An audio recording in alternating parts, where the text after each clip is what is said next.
इनको बताओ कि अच्छा आप दलित हो जी सर। इनको बताओ कि हिंदुस्तान की राजनीति में कांची राम जी का क्या रोल था। कांशीराम जी ने तो अपने पावदान को एक यात्रा पद यात्रा के लिए शुरू किया था। अपने जीवन को संघर्ष बना करके हम सब हमें उत्तर प्रदेश या देशवासियों के लिए अपना जीवन कुर्बान कर दिया, जो कि उस विरासत को संभालने के लिए माननीय बहन जी को दिया गया था और उन्होंने उस बात पर खरी उतरी थी और अभी तक वो चल रही है। अब ये नहीं बता सकता हूँ पार्टी के किस काम से है किस लिए नहीं है, लेकिन जब किसी के सच्चाई की बात आती है तो बहन जी ने भी काम किया है अपने ऊपर। एक बात तो है, ये तो कहना पड़ेगा कि कांशीराम जी ने नींव रखी और बहन जी ने काम किया, ये तो मैं भी मानता हूँ। नमस्कार, जय भीम। मैं डॉक्टर महेश वर्मा और आप देख रहे हैं डेमोक्रेटिक भारत। आपने सुना राहुल गांधी का रायबरेली दौरे के दौरान ये संवाद, ये बयान और साथ ही किस तरह से वो बहुजन समाज पार्टी पर निशाना साध रहे हैं कि बहुजन समाज पार्टी की वजह से कांग्रेस रसातल में है, कांग्रेस सत्ता के शीर्ष पर नहीं पहुंच पा रही है। उसका सबसे बड़ा कारण अगर कोई है तो वह सिर्फ और सिर्फ बहुजन समाज पार्टी है। उन्होंने जिस छात्र से सवाल पूछा कि हिंदुस्तान की राजनीति में मान्यवर कांशीराम साहब का क्या योगदान है, जब उस बच्चे ने या उस छात्र ने सीधे तौर पर मान्यवर कांशीराम साहब के संघर्ष और उस बुनियाद को बताया और साथ ही कहा कि उस विरासत को आज के समय में बहन मायावती आगे लेकर जा रही है। भले ही राजनीतिक ताकत पर वो बहुत ज्यादा सफल नहीं हो पा रहे हैं आज के दौर में, लेकिन बहन जी के योगदान को झुटलाया नहीं जा सकता। जी हां, झुटलाया नहीं जा सकता। कांग्रेस के शीर्ष नेता राहुल गांधी के चेहरे की तोरियां को देखा जा सकता था, वह उनसे कोई शब्द नहीं निकल रहे थे। बाद में वो कहते हैं कि हां, मैं मानता हूं कि मान्यवर कांशीराम साहब ने काम किया, बहन जी ने काम किया, लेकिन बीएसपी उतनी ताकत से चुनाव क्यों नहीं लड़ती जिससे बीजेपी जीत जाती है, कांग्रेस हार जाती है, सपा हार जाती है। जी हां, अगर हम तीनों राजनीतिक पार्टियां मिलकर चुनाव लड़ेंगे तो बीजेपी सत्ता पर नहीं आ सकती। यह सवाल कौन पूछ रहा है? कांग्रेस, यानी कि भारत के दूसरे नंबर की पार्टी, जिसके कई राज्यों में जो सरकारें हैं, उसके कई एमएलए हैं, कई एमपी हैं। और किसके लिए पूछ रहा है? बीएसपी के, जिसके पास आज के तारीख में एक भी लोकसभा का सांसद नहीं है। आज उसका राज्यसभा में इस समय एक सदस्य है, विधायक उसका सिर्फ एक है। राजस्थान में अभी 2 विधायक बने थे, वो दोनों शिवसेना के अंदर जाकर चले गए, मिल गए।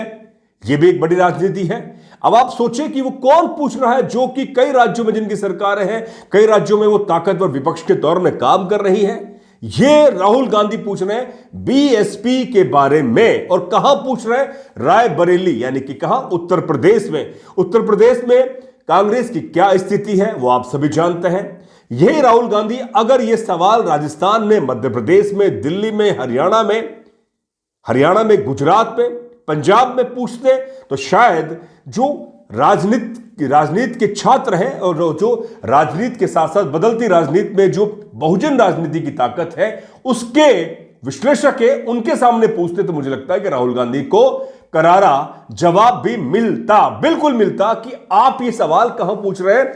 उत्तर प्रदेश में, जहां पर आपकी स्थिति बहुत ही नगण्य है। आप भले ही वहां पर आपने कई साल, बरसों आपने वहां पर सत्ता पर काबिज रहे, आपने सरकारें चलाई, लेकिन मान्यवर कांशीराम साहब का मूवमेंट, बहुजन राजनीति की जो उभार, उसकी ताकत, उसने सीधे तौर पर कांग्रेस के उस वोट बैंक पर सेंध मारी जो कांग्रेस को ताकतवर बना रहा था। यानी कि कौन सा?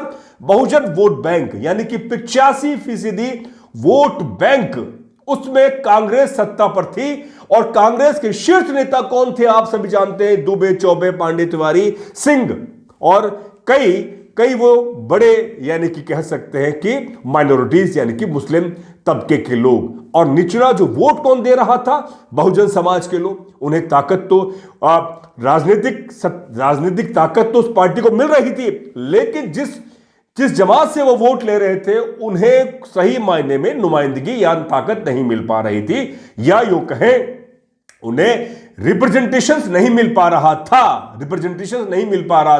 लेकिन जब इस मूवमेंट की ताकत को मान्यवर कांशीराम साहब ने समझा और उन्होंने बहुजन समाज पार्टी का निर्माण किया, तो उन्होंने सबसे पहले बहुजन नायकों के विचारकों को जन जन तक पहुंचाया और लोगों को आगाह किया, जागरूक किया कि आप इस देश के हुक्मरान हैं, आपकी सबसे ज्यादा आबादी है, लेकिन ताकत कौन, सत्ता पर कौन है, मुख्यमंत्री कौन बन रहा है, प्रधानमंत्री कौन बन रहा है, विधायक कौन बन रहा है, मंत्री विधायक सांसद कौन बन रहा है, सत्ता के शीर्ष पर कौन आ रहा है? आप नहीं आ रहे, वो लोग आ रहे हैं जिनकी मुट्ठी भर आबादी है, लेकिन उनके पास संसाधनों पर उनके पास पूरी तरह से काबिज है और आपको सिर्फ और सिर्फ आपको बरगलाकर किसी भी सूरत में आपका वोट हथियाना चाहते हैं। यही राहुल गांधी आज कर रहे हैं। ये बात तमाम राजनीतिक विश्लेषक कह रहे हैं और बहुजन राजनीति को समझने वाले लोग कह रहे हैं कि राहुल गांधी इस समय जो उछल कूद कर रहे हैं उन राज्यों में कर रहे हैं जहां पर बहुजन समाज पार्टी ताकतवर है।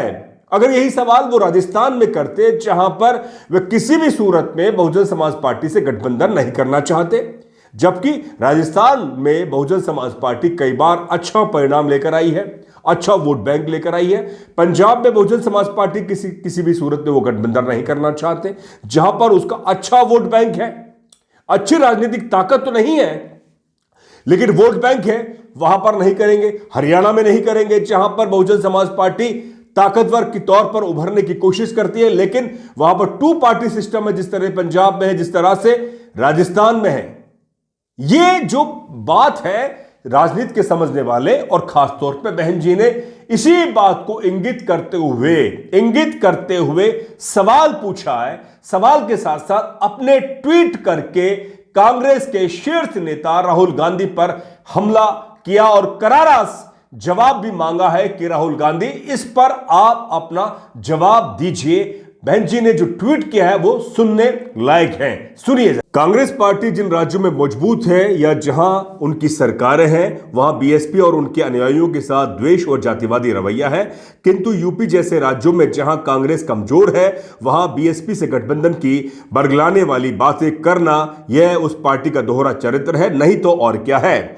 फिर भी बीएसपी ने यूपी अन्य राज्यों में जब भी कांग्रेस जैसी जातिवादी पार्टियों के साथ गठबंधन करके चुनाव लड़ा तब हमारा बेस वोट उन्हें ट्रांसफर हुआ है, लेकिन वे पार्टियां अपना बेस वोट बीएसपी को ट्रांसफर नहीं करा पाई हैं।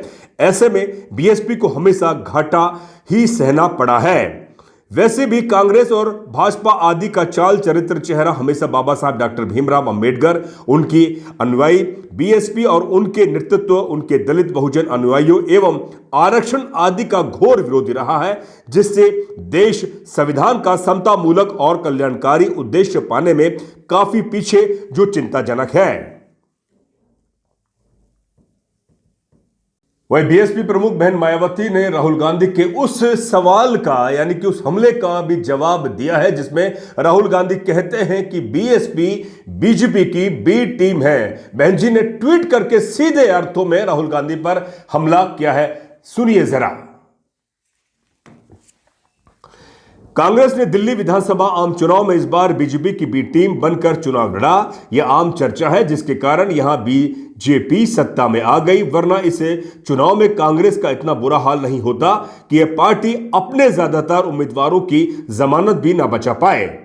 अतः इस पार्टी के सर्वेसर्वा राहुल गांधी को किसी भी मामले में दूसरों पर, खासकर बीएसपी की प्रमुख पर उंगली उठाने से पहले अपने गिरेबान में जरूर झांक कर देखना चाहिए, तो यह बेहतर होगा और उनका भी यही सलाह है। साथ ही दिल्ली में बनी ये भाजपा सरकार को यहां चुनाव में खासकर जनहित व विकास संबंधी के अपने तमाम वादों को समय से पूरा करने की चुनौती करें, वरना आगे चलकर इस पार्टी का भी हाल वही होगा जैसा कि कांग्रेस का हुआ है।